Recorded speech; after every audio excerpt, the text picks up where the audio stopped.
Hi everyone, this is my diet analysis of Hannah Parker.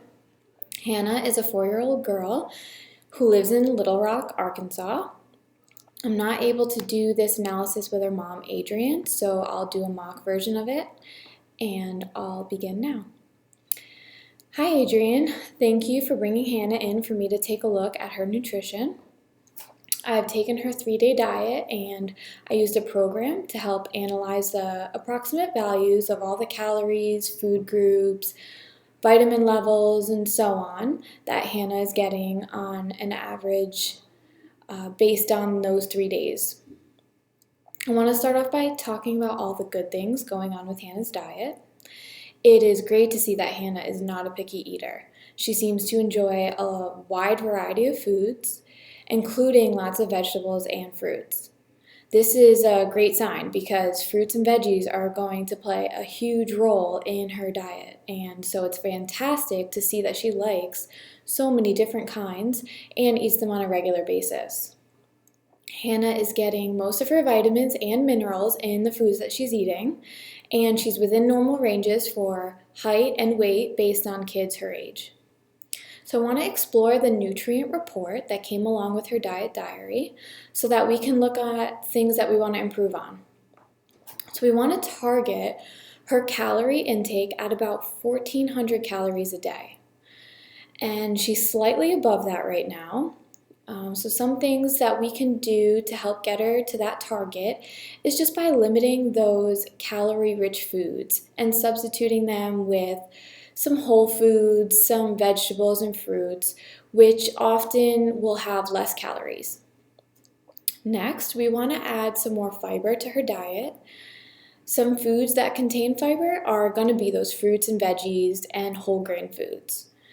And since Hannah enjoys lots of vegetables, especially broccoli, which contains fiber, incorporating more of those foods and other foods, start introducing her to other foods, maybe peas, lentils, beans, and Brussels sprouts. And those will help get that fiber. The oatmeal that she has and that she likes in the morning is also great, and that'll keep adding fiber to her diet, and even adding some different fruits to that, like raspberries and blackberries, pears, oranges, and that's going to help with getting those fiber levels up. We should also focus on getting Hannah some more foods that contain potassium and vitamin D. Broccoli, again, will also contain potassium. So do bananas and blackberries, Brussels sprouts, carrots, lentils, oranges, strawberries, tomato, turkey, tuna, yogurt. So some of these things she's already eating, so we can increase it a little bit, and a lot of these fruits and veggies will hit multiple things that we want to cover for her. Vitamin D is going to be another thing we want to add a little bit more of, and some foods that also have that is tuna, salmon, the egg yolks in eggs, and different cheeses. Something that we want to start limiting in Hannah's diet is sodium. So she exceeded the intake for sodium for all 3 days.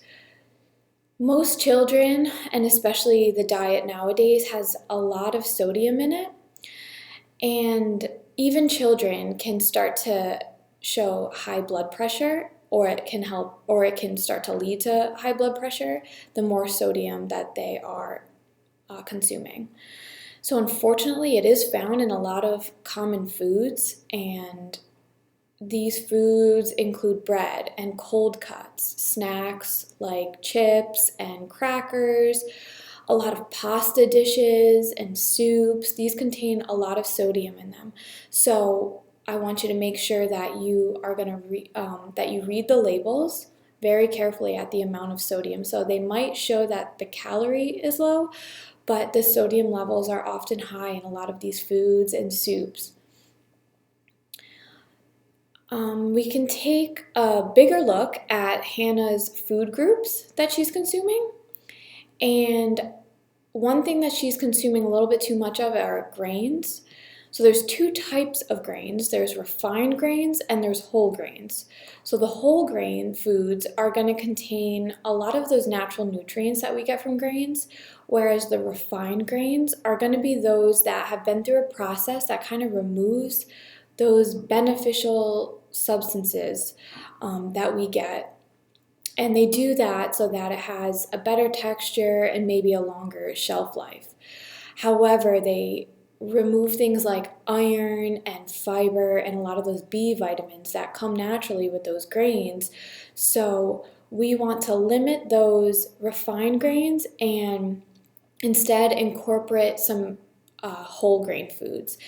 Even white bread is a refined grain, and we want to maybe cut that out and substitute that with a whole grain bread. All right, and oatmeal, cornmeal, brown rice, those are whole grains, and those will be a lot more beneficial than those refined white bread grains that she's getting. I want to emphasize that she needs to consume a little bit more vegetables. She's doing great. She has a different variety, but the more vegetables we can add to that, especially dark green vegetables, red and orange vegetables, we need to get some beans in there, some peas. Those are going to be really beneficial for her, and they'll hit a lot of those things that we're talking about, those vitamins and nutrients, that fiber, along with adding some more fruits. She's getting enough fruits and dairy and protein, so mostly just the vegetables. There's a little bit too much oil in her diet, and that could be due to a lot of the processed foods that she's eating. Lastly, I'm very happy with Hannah's physical activity levels. She seems to be constantly going. She's involved in a lot of different activities, and this is great. This is only going to benefit her. The more she's moving, the more active she is, it's going to help her physically and socially. So I would say just keep that up, make these little changes to her diet, and she's going to just benefit all around. So start incorporating these different changes, and we'll meet in 2 weeks and we can go over this. Okay, thanks.